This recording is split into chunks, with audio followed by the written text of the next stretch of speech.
Alright, hello gamers, I am back with a video, and this one's a tag response, and I apologize in getting this out to those who tagged me. It's taken me way too long. It's been a few weeks. I was tagged by the Game Hunters, and then shortly after, RetroGamingManiac.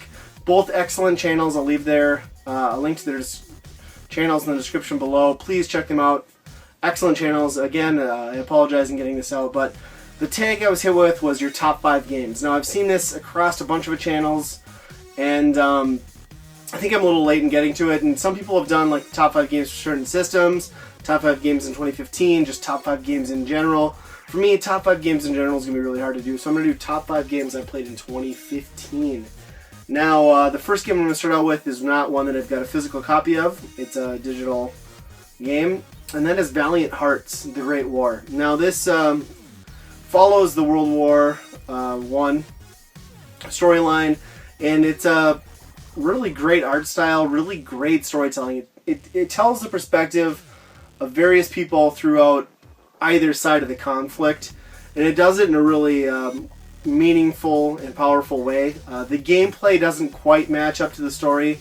It went on a little long for my taste, and that's why it's number 5. I think it could have been 2 to 3 hours shorter, and it would have been just as good of a game, because the story continues on and it's great, but the gameplay, you've seen everything it has to show within the first 3 to 4 hours, and that's why it's not higher on my list, but it's still an excellent game. If you've not played it, I think it's on PS3, PS4, Xbox 360, and Xbox One virtual consoles. I highly recommend it. Very great game. You can play through it in an afternoon.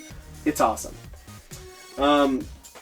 So the next game, number 4 on my list, keeping with that theme, is another virtual game, and I'm kind of cheating on this one because I played it prior to 2015, but this just got a 2015 physical release, so I'm going to throw it in here, and then it's Brothers, A Tale of Two Sons, and this game is excellent. Excellent storytelling. Basically, you play as 2 brothers, and the way you control them is you've got a trigger on each controller, left and right trigger on your controller, PS4, Xbox One, 360, or PS3. And then you've got the stick, the dual analog sticks, and those independently control each brother. So you're controlling both brothers on screen at the same time, which leads to some great puzzles.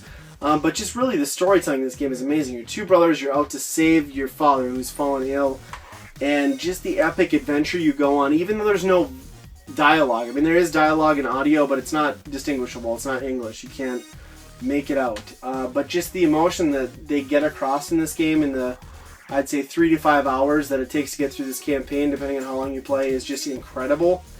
And it's one of the best gaming experiences I've had, period, in recent years, and I was super excited to see that this got a physical release.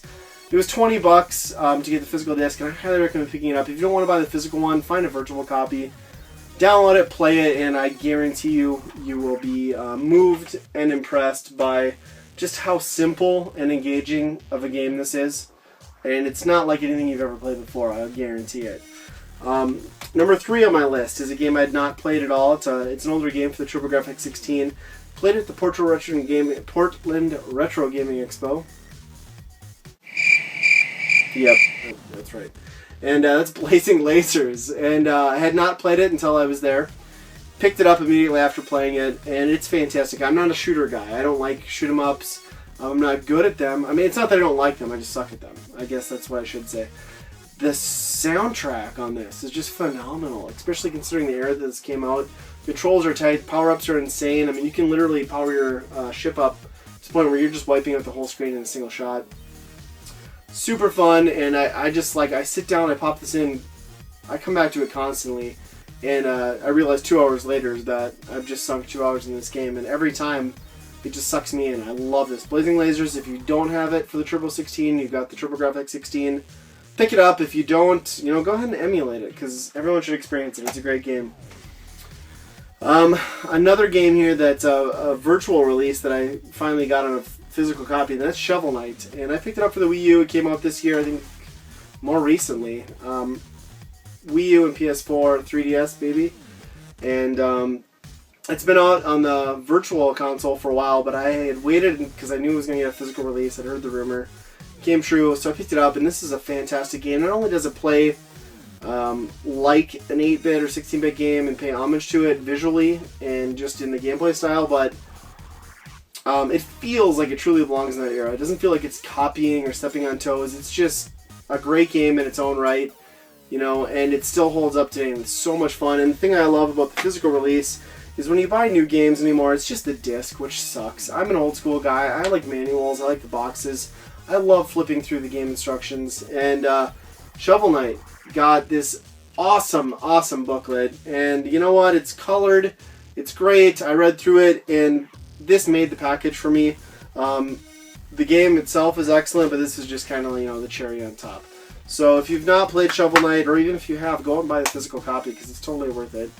And great game. And then my number one game that I played in 2015, again, I don't have a physical copy of, that's Rocket League. Rocket League, if you've lived under a rock and not played this, is a game on PS4 and PC right now. I heard it's coming to Xbox One. I'm not sure if that's true. I believe it is. But this is a game where you essentially play soccer with RC cars, which sounds stupid.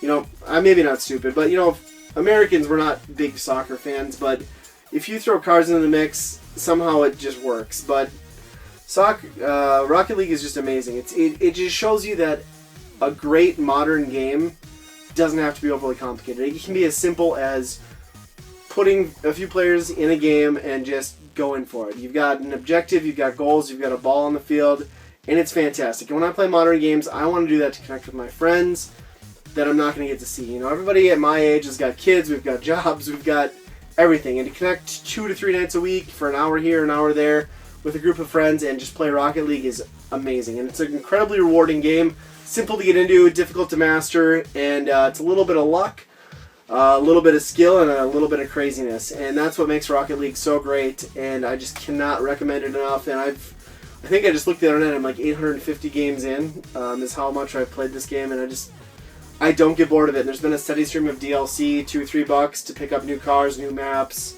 new whatever, and fantastic game. It's great. It's my favorite game. It's definitely the one I've sunk the most into this year. So, typically you need to tag people in a tag video like this, and this tag chain has been around for quite a long time. So most of the people I think have already been hit with this one. I'm going to tag a few people though that I don't think have gotten it. I'm not sure. Nerd Bites Weekly, he tagged me a while back. I'm going to tag him. Great channel, does Funko Pop pickups, a little bit of movie reviews, just pop culture stuff. Great channel, great guy. And I'm going to take a couple other channels that I found out more recently, and I just discovered them, newer channels, at least from what I've seen, and I'm going to throw them a tag because I don't think they've been hit. And that's Retro Heaven, and then Mongoose on a unicycle, I believe, and he just did a really cool Christmas Memories video, which I'd recommend checking out. It's really good stuff.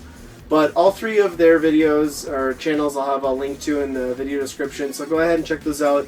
And you know what, if anybody else wants to do a response to this one, just feel free. It's a fun one.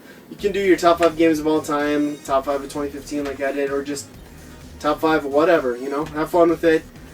Thanks for watching, guys.